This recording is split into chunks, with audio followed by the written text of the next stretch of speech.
400 kilometers above Earth, astronauts woke up one night to an alarm no one wanted to hear, the sound of air slowly escaping into the vacuum of space. The International Space Station has orbited Earth continuously since the year 2000, making it humanity's longest-running space outpost. It is a joint project between the United States, Russia, Europe, Japan, and Canada, built module by module in orbit.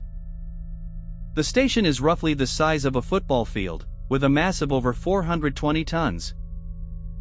It travels at nearly 28,000 kilometers per hour, circling the entire planet every 90 minutes. In 2019, flight controllers first detected a slow, persistent drop in air pressure inside the station. The leak was so small that it took months of careful investigation to even locate its source. Astronauts eventually traced it to the Russian-built Zvezda service module, one of the station's oldest sections. They found a 2 mm crack in a transfer tunnel, invisible to the naked eye at first glance. Cosmonauts applied sealant and patches to slow the leak, but new cracks kept appearing nearby over time. By 2021, Russian space officials admitted the cracks could worsen and potentially cause a catastrophic failure. The affected module was launched in 1985, originally built for the Soviet Mir space station before being adapted for ISS. This made it, by the 2020s, one of the oldest continuously pressurized structures ever operated in space. Metal fatigue from decades of pressurization cycles and thermal stress was identified as the likely cause. Each time the station's interior cycles between deep cold and station normal warmth, tiny stresses accumulate in the metal. NASA and Roscosmos disagreed publicly about how serious the risk actually was, creating diplomatic tension. American officials expressed concern the cracks could spread, while Russian officials called the leaks manageable. Astronauts began closing a hatch to the affected module during sleep periods as a safety precaution. This meant isolating part of the station in case a sudden, larger rupture occurred without warning. The situation highlighted a broader concern: the ISS was never designed to operate this long. Originally planned for about 15 years of service, the station has now operated for more than 2 decades. Every additional year in orbit increases the wear on solar panels, radiators, and structural components. Micrometeorite and debris strikes add another layer of risk, chipping away at the station's exterior over time.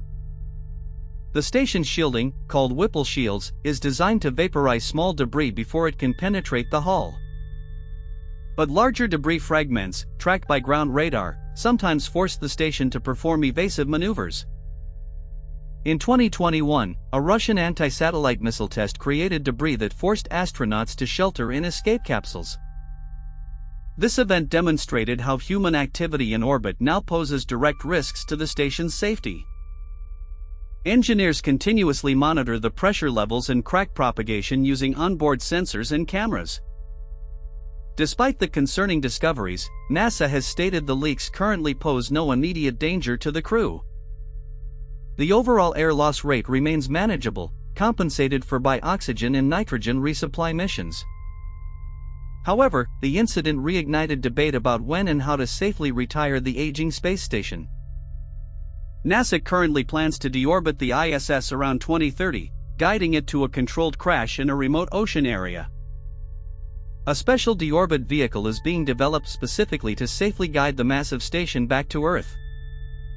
This process must be carefully managed since the station is far too large to burn up completely in the atmosphere.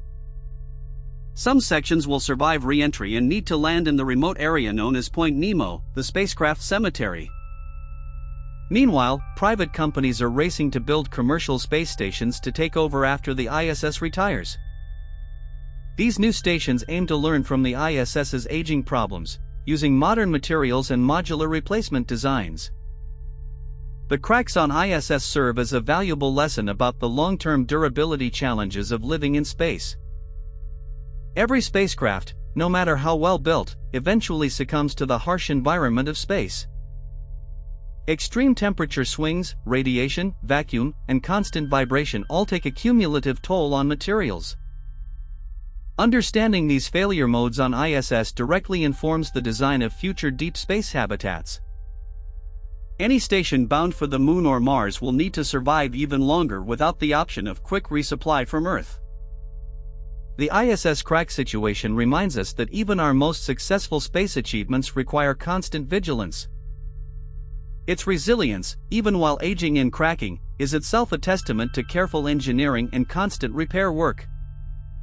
The cracks in the International Space Station are a quiet reminder that even our greatest achievements in space are temporary, fragile, and dependent on the constant vigilance of the people who keep them flying.